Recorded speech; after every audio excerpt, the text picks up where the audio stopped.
Chapultepec Heights, overlooking Mexico City, stands Chapultepec Castle, the official White House of Mexico and the home of the president.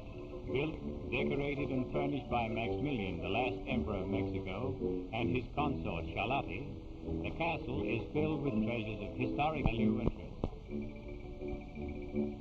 From the castle balcony, one has a wonderful view of the city and the mountains. Here we see Sleeping Lady, 17,300 feet high, and Smoking Mountain, 17,800 feet high. The latter so-called because of its volcanic origin. Sleeping Lady, with its blanket of snow, is so called because from a distance it has the appearance of a woman lying down sleeping. Often there are parades, both interesting and picturesque, impressive to visitors and a source of pride to all Mexicans. The cadets from the military academy, the West Point of Mexico, are the future army officers. The personal guard of the president is the Black Horse Troop. These horses and men are carefully selected and evenly matched, creating a fine appearance. The regular army, well equipped and properly drilled, show a confidence as to their ability and efficiency. The police department is one of the finest in the world. The men are carefully picked and extensively trained, both physically and in duties each must perform. One can see the result of such training and feel the pride these men have in their responsibility. The same condition is true of the fire department. They may not look like firefighters, but don't let their snappy dress uniforms deceive you. Each man is an athlete of the highest type. And with the blowing of the siren, they are on their way with the finest modern equipment to face the hazards of fire and to save human lives and property. On the Plaza de la Constitucion is the National Palace, containing the government offices, Senate chamber, and museum. Here hangs the Liberty Bell, first rung by the priest Hidalgo the night of September 16, 1810, calling the people to revolt for independence. It is rung now each anniversary at midnight by the president. The National Museum contains a wonderful collection of panels, the sacrificial stones, and treasures through which the early history of Aztec and Toltec races have been traced. The original Aztec stone calendar weighs over 20 tons, and its carving relates the history of world development during the early period. The government has built and equipped a number of schools throughout the country where young Mexico is taught up-to-date scientific agriculture and farming methods.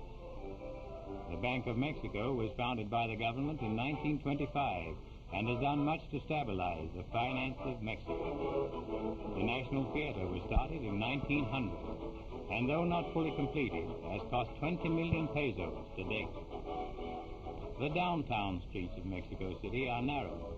Because of this, traffic is very heavy, yet it is handled in the highest type manner.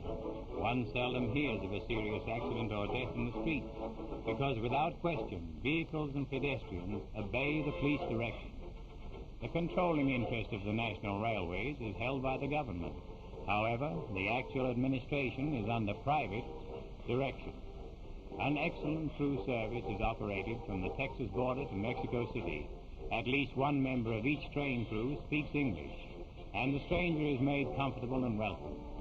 The Federal District is patterned after our District of Columbia.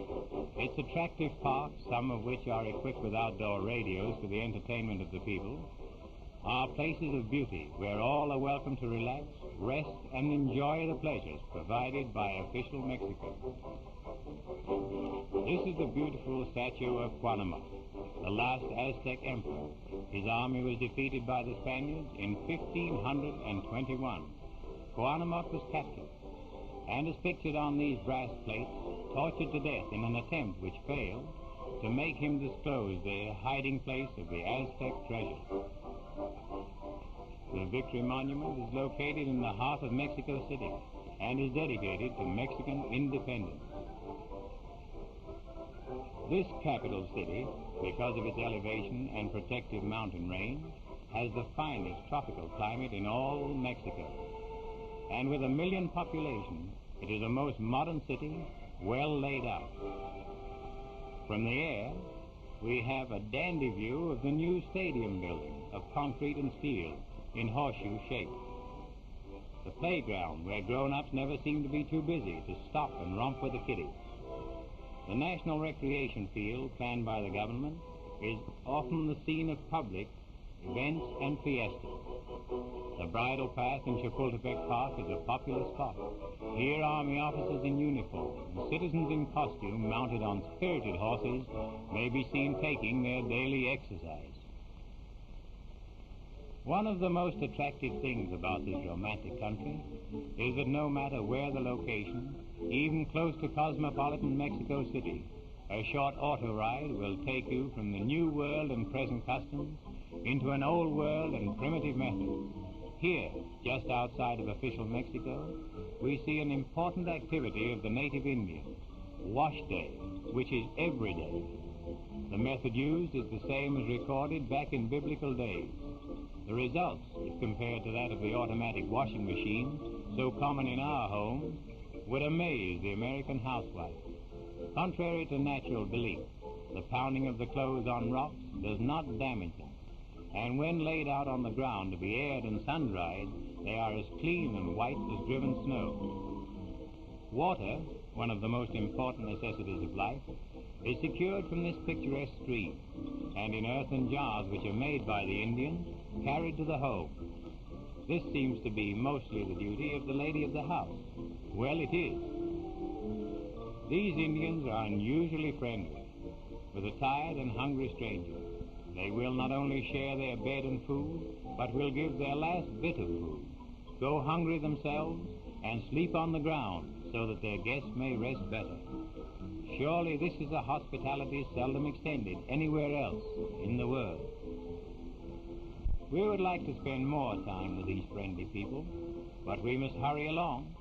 The old monastery, built in 1606, a restful spot, symbolic of peace and quiet, which we pass on our way to other points beyond the Rio Grande.